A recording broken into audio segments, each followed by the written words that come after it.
this guy actually messaged me, asking for help to write his eulogy for his father. And he was a Christian man, so he liked that my profile was, honoring to God. And he was like, I'd love for you to write it. So next thing you know, he is the one that is responsible for sharing the words of his entire family at the funeral service. So I'm hearing the perspective of each sibling, 5 kids and a stepmom. It kind of just reminded me of my future, if that made sense, because everything that he was sharing about his father was so genuine, was so like the stories just made you like tear up just reading them. And like, I just felt so much of like, honestly, conviction, but also motivated to become that man that was described in the details of this eulogy for my kids. Like, I didn't realize how much like kids pay attention to the little details, and the way that they were sharing like the stories, all of them were just like little nuances of the father's character that was reflective of Christ and was just honoring to God and just giving and generous and serving and just loving and just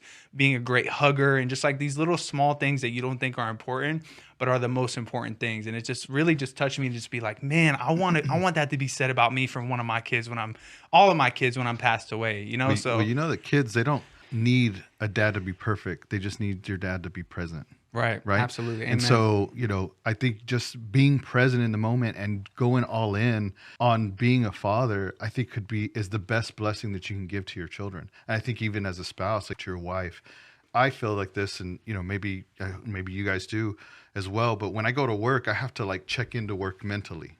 You get what I'm saying? Right.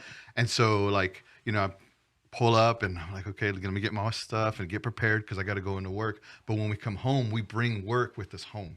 Right. And we just unload and we just are clocked out, and we're still thinking about what we're supposed to get done at work and what we're going to do tomorrow, instead of doing that practice when we get home and saying, okay, work is done. I'm here at the house. Let me go into dad mode. Let me go into husband mode and allow God to move in, through me in that capacity of my life and be present as a father in that way. I don't know.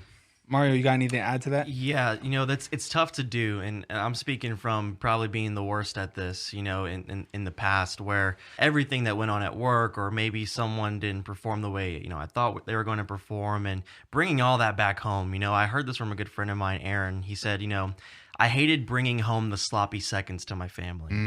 I hated bringing home the sloppy seconds of my love, because when I'm talking to clients, when I'm talking to one of my partners, I'm putting on the best face for them, right? I'm giving the smiles, and, we're having a great time and we're talking business. But then when I go home, and then I'm like, hey, babe, did you make any food? Or why is the house a mess? When you bring all of that back with you, it's, this is, your home is real life. Your job and, your business, whatever the case is, those are great things to, create some extra in your life. You could definitely advance the kingdom in those ways. But my primary ministry is at home. That's right. That is my number one. Scripture even talks about that. If you can't take care of your own home, I mean, you're worse than an unbeliever. So I don't want that. I am a believer, right? And so, absolutely, I've definitely brought that into my home, and I've been terrible at that. But the intentionality that now I've been bringing to my family and incorporating my mission, which I believe is tied with God's mission, right? Bringing that to my kids, bringing that to my wife. That way, they're bought in. And it gives me a good reason to leave the work behind, but bring the mission home. Yes. You know what I mean? Yep. And so my kids are bought in, and I teach them, I say, babies, what's the most important thing? And Bella and Elena, they'll say, to love God. I'm like, that's right. What's how do we love God? Who else do we love? We love people. How do we love people? We tell them the truth, and they're making the faces, right? I'm right. And how else? And we serve. That's right. And after a while, they're like, and we eat food. And I'm like, yeah, okay, whatever. So, but bringing that to my kids, and so they seem really on board. Yeah, well, they've got no choice. They're gonna get it, Hey, but I can attest to what he's saying, because growing up, my parents made sure that they instilled identity in me. Yes. At a young age, and I think that's why going into my adulthood, I've never struggled with understanding who I am. I know who I am. I know who I belong to, because it's what's been taught since infancy. And how did your parents do that? And so my dad would consistently remind me. So I was a troublemaker in school. I was always getting into fights. No. I was, because he's from the Bronx. From the Bronx. I was a really chubby kid, and I'd get made fun of, and so I learned how to be super witty. and be quick with my jokes and my comebacks and stuff. And that caused a lot of trouble for me. And anytime my dad had to come and get me from the principal's office and bring me home, we'd have a 10-minute conversation where he'd be like, hey, look, you are a son of God. And the sons and daughters of God, we don't act this way. There is a standard that God has called us to. And he would always remind me. And any single time I'd leave, if I had a gig, if I had to go play drums somewhere, if I had to go do something, go out with friends, he would always remind me, like, hey, remember, you are a son of God. And wherever you go, you are representing God everywhere that you are. And now I didn't take that into consideration in my teenage years, but when life really came into picture, the bigger picture came, and I was struggling and I was trying to figure things out, I always remembered I have a God that I serve and I have a God that I represent.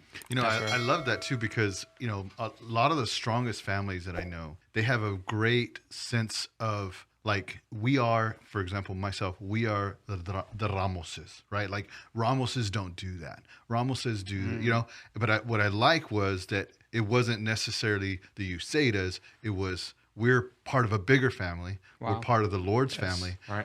And so, children of God don't do this. Children of God are this way. Children of God, we push through our, and we push through the pain, and we are successful, and we are, and so I love that he shared that with you.